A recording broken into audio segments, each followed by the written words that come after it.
ഇവിടെ സന്നിഹിതരായിരിക്കുന്ന എല്ലാ മാന്യ സുഹൃത്തുക്കൾക്കും സ്വാഗതം. നമ്മൾക്കെല്ലാവർക്കും അറിവുള്ളതെങ്കിൽ ഒന്ന് രണ്ട് കാര്യങ്ങൾ ഈ അവസരത്തിൽ ഞങ്ങൾ ഓർമ്മിപ്പിക്കുകയാണ്. യഹോവയായ ദൈവത്തിന്റെ സ്വന്തം ജനമായ ഇസ്രായേൽ ജനത്തെ ദാവീദ് ഗോത്രത്തിൽ നിന്ന് ദൈവം തിരഞ്ഞെടുത്ത മോശയിലൂടെ ഫറവോന്റെ അടിമത്തത്തിൽ നിന്നും മോചിപ്പിച്ച് തേനും പാലും ഒഴുകുന്ന കാനാൻ ദേശത്ത് കൊണ്ടുവന്നു. അനേകം സംവത്സരങ്ങൾക്ക് ശേഷം, ചുരുക്കി പറഞ്ഞാൽ എബ്രഹാം മുതൽ ദാവീദ് വരെ 14 തലമുറ, ദാവീദ് മുതൽ ബാബേൽ പ്രവാസത്തോളം 14 തലമുറ, ബാബേൽ പ്രവാസം മുതൽ ക്രിസ്തു വരെ 14 തലമുറ, അങ്ങനെ ഏതാണ്ട് 42 തലമുറകൾക്ക് ശേഷം ദാവീദ് ഗോത്രത്തിൽ നിന്നും വീണ്ടും ഒരു രക്ഷകൻ പിറന്നു.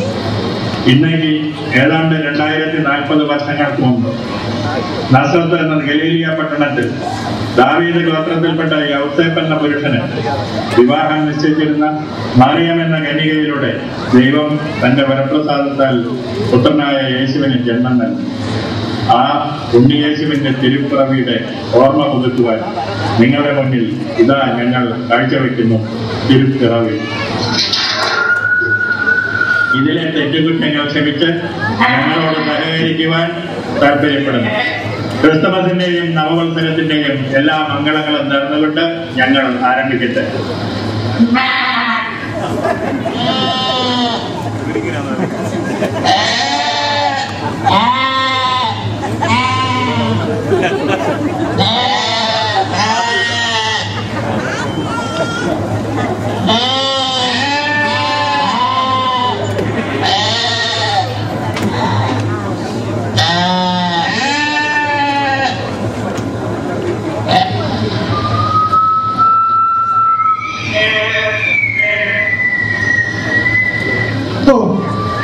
എന്തൊരു തണുപ്പാണിത്! ഇന്നത്തെ വർഷങ്ങളിലൊന്നും കണ്ടിട്ടില്ലാത്ത അത്രയ്ക്ക് കഠിനം തന്നെ. അതെ അതെ, ഇത്രയും തണുപ്പ് ഇതിനൊന്നും ഉണ്ടായിട്ടില്ലെന്ന് തോന്നുന്നു. ശരിയാണ്, ഈ തണുപ്പ് ഇങ്ങനെ തന്നെ നിന്നാൽ നമ്മുടെ ആടുകളിൽ പലതും മരണപ്പെട്ടു പോകുമെന്ന് തോന്നുന്നു. മരണപ്പെട്ടത് തന്നെ, സംശയമില്ല. അതാ നോക്കൂ, ബെത്ലഹേമിലേക്കുള്ള വഴിയിലൂടെ കടന്നു പോകുന്ന യാത്രക്കാരുടെ തിരക്ക് ഇതേവരെ കുറഞ്ഞിട്ടില്ലല്ലോ. ഇന്നത്തെ തണുപ്പ് അതികഠിനമായതുകൊണ്ട് യാത്രക്കാരും അവരുടെ കഴുതകളും വളരെ ക്ഷീണിതരാണെന്ന് തോന്നുന്നു. എത്ര ക്ഷീണിതരാണെങ്കിലും ബെത്ലഹേമിലെത്തി പേർവഴി ചേർക്കാതിരിക്കാൻ പറ്റില്ലല്ലോ. കൈസർ രാജാവിന്റെ കൽപ്പനയല്ലേ. ആളെണ്ണി കണക്കെടുക്കുന്ന പട്ടികയിൽ എല്ലാവരും പേര് കൊടുത്തിരിക്കണം. തീർച്ചയായും, അല്ലെങ്കിൽ രാജ്യശിക്ഷ ഉറപ്പാകാൻ വേണ്ടി കൽപ്പനയുണ്ടല്ലോ.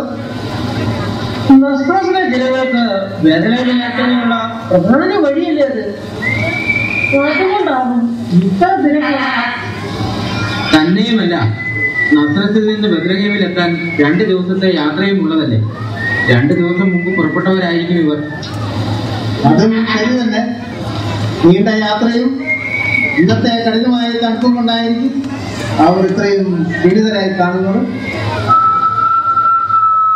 അതാണ്, അവരിൽ വൃദ്ധരും രോഗികളും കുട്ടികളും ഗർഭിണികളും എല്ലാം ഉണ്ട്. ശരിയാണല്ലോ, ഇവിടെ നിന്ന് നോക്കിയാൽ വഴിയാത്രക്കാരെ നന്നായി കാണാം. മുമ്പത്തെക്കാലം വെളിച്ചം കൂടിയോ? ശരിയാണല്ലോ. ആകാശത്ത് വെളിച്ചം കൂടുന്ന പോലെ എനിക്കും തോന്നുന്നു. എന്താ ഇത്രയ്ക്ക് പ്രകാശം? ചന്ദ്രനെ കാണുന്നുണ്ടല്ലോ. പിന്നെങ്ങനെയാണ് ഈ വെളിച്ചം കൂടുന്നത്?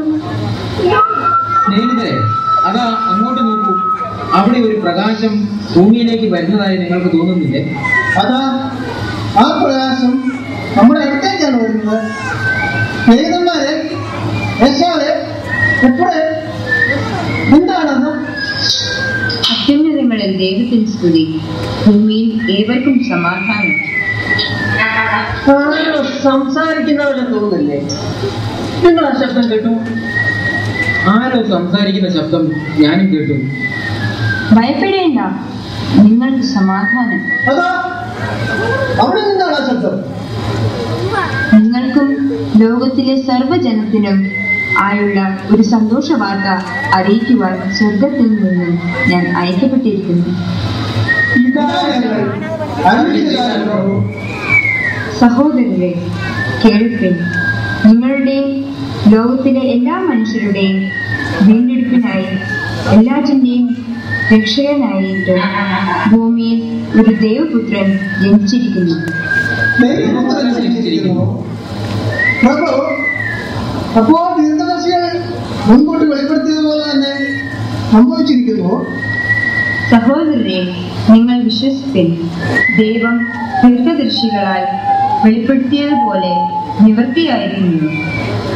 ആയതിനാൽ നിങ്ങൾ ആ ദൈവപുത്രനെ ചെന്ന് കണ്ട് അനുഗ്രഹം വാങ്ങി സർവ ദേശവാസികളെയും ഈ സദ്വാർത്ത അറിയിക്കുന്നു. തീർച്ചയായും പ്രഭു, ഞങ്ങൾ അങ്ങ് പറഞ്ഞതുപോലെ ചെയ്തുകൊള്ളാം. പക്ഷേ എവിടെയാണ് ഈ ദൈവപുത്രൻ ജനിച്ചിരിക്കുന്നതെന്ന് ഞങ്ങൾക്ക് അറിയില്ലല്ലോ പ്രഭു. ഇതാ, നിങ്ങൾ ശ്രവിച്ചാലും ലിഖിതങ്ങളിൽ എഴുതപ്പെട്ടിരിക്കുന്ന പോലെ യഹൂദയിലെ ബെത്ലഹേമിൽ തന്നെ. പ്രഭു, ഞങ്ങൾ ബെത്ലഹേമിലെത്തിയ ആ ശിശുവിനെ എങ്ങനെ കണ്ടെത്തും? ഇതാ, വീണ്ടും ഞാൻ അരുൾ ചെയ്യുന്നു. ബെത്ലഹേമിലെ എത്തുമ്പോൾ അവിടെ ഒരു കാലിത്തൊഴുത്തിൽ ശീലകളിൽ കുഞ്ഞു കിടത്തിയിരിക്കുന്ന ഒരു ശിശുവിനെ നിങ്ങൾ ദർശിക്കും. നിങ്ങൾക്ക് സമാധാനം. Hallelujah, hallelujah. ദൈവത്തിന് സ്തോത്രം.